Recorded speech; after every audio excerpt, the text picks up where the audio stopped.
I made a mistake. Let me not say it that way. I dated a girl that was from the PJs, and there's definitely a difference. Like I said, my mom used to always say, you need to date somebody that you are equally yoked with. And I always thought that that meant like you came from the same type of background.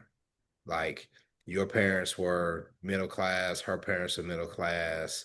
Um, you both went to college. That's how I always framed it, right? That's how she presented it to me. Later on, talking to different people, and they was like, "No, that's not really what it means. It means, same religion, right?" But I still think both apply because if your backgrounds are too distinct, sometimes it could take a toll on the relationship and how you all interact and how you approach relationships and everything that goes along with that. Um, and I know people that grew up in the PJs that they were good people. She didn't turn out to be a good person, but I can't necessarily attribute that to growing up in the PJs versus growing up on survival. I would say like somebody growing up on survival versus somebody growing up with love, somebody raised on survival versus somebody raised with love. It don't really work out unless that person raised on survival has done the work to try to heal whatever caused them to have to survive day-to-day life, right? And there was a meme that went along and people talked about it, and it said, I can't remember it 100%, but it said something about people raised on love will do anything for you, and Hmm. people who were raised on survival would do anything to you. Hmm. Something like that, right? Yeah. Um, and I thought it was deep, and I think it's true to an extent because it's hard for me to understand the mindset, the mind frame of a person raised on survival because I just wasn't. I wasn't raised that way. I was raised with love. I never really felt unsafe growing up. But my experience with people who dealt with that type of adversity, it could be tough sometimes. And Hmm. my when I got with that girl, my mom gently tried to be like, "Are you sure?" And would try to bring some stuff up, but she was wise enough to know that if I say no, don't do it, I'll probably push him towards that person more. Because when you're young, you rebel versus, when people try to say you not to do stuff. And Hmm. it ended up biting me in the ass big time. I should have listened to my mama. Right? But Right. but I don't think you can just like with a broad brush just paint everybody who may have not grown up with the same advantages of you as you have as somebody that's incompatible. Right. And you just never know because like they always say, the cliche term is never judge a book by its cover. I feel like you have to get to know people because what you see on the outside may not be what they get. Now, sometimes the cover is exactly what it says, but there are times when people can shock you. People can be totally different, good or bad. So I feel like you have to give people a chance, which is why I say their status in life doesn't matter to me as much as their personality, their character, how they treat people. That type of stuff matters to me more. Like I said, other people have different issues, but if this is a person I'm in a relationship, I have to deal with that, not the people around me. Would you date a guy that didn't have a strong male figure in his life?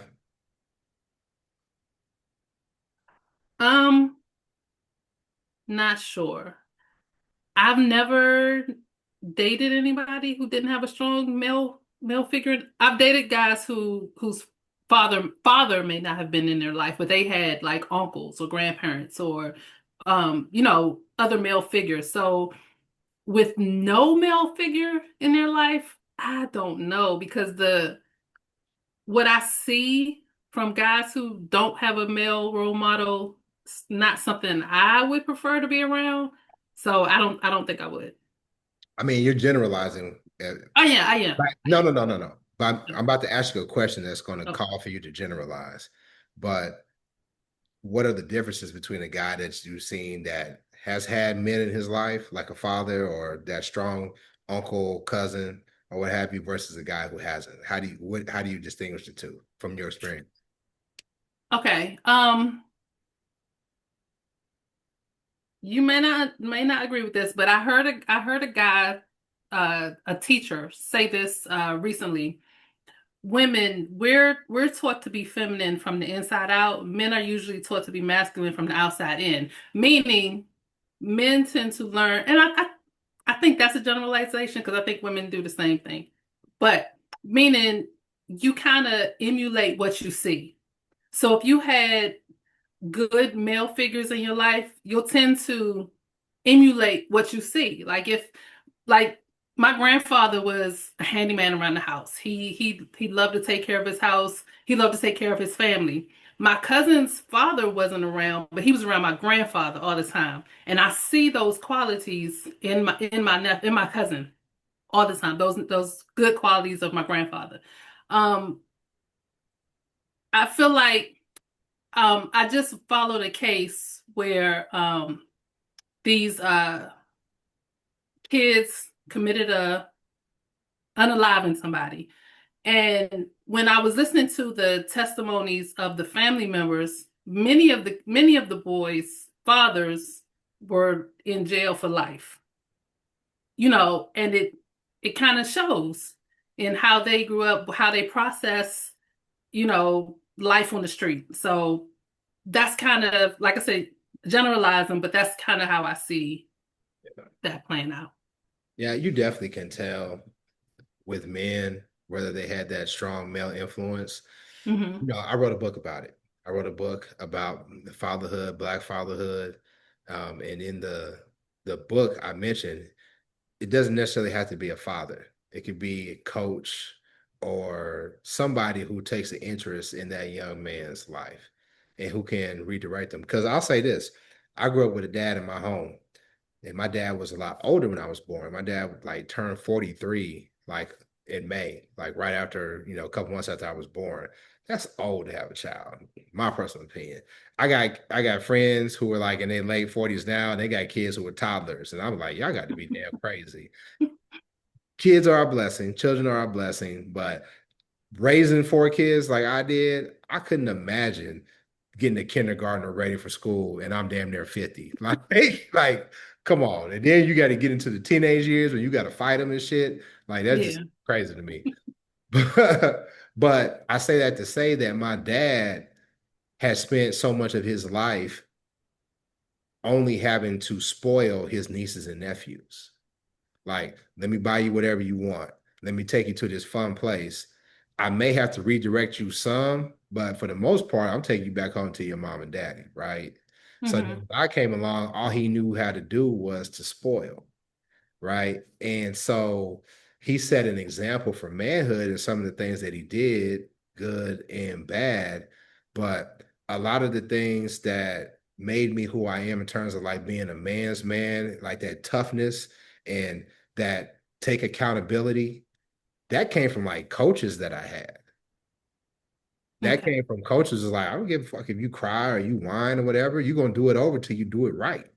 Hmm. And that appreciation for what men do, that came from the community. Hmm. So if you grow up in a place where you don't have that type of influence outside of your home and inside your home, I don't Yeah. it's tough to be the type of man that I think most women want and respect. Yeah, I agree. I was just thinking about like my father's generation. So my grandfather was in the home. My father and his siblings were raised in a two-parent home.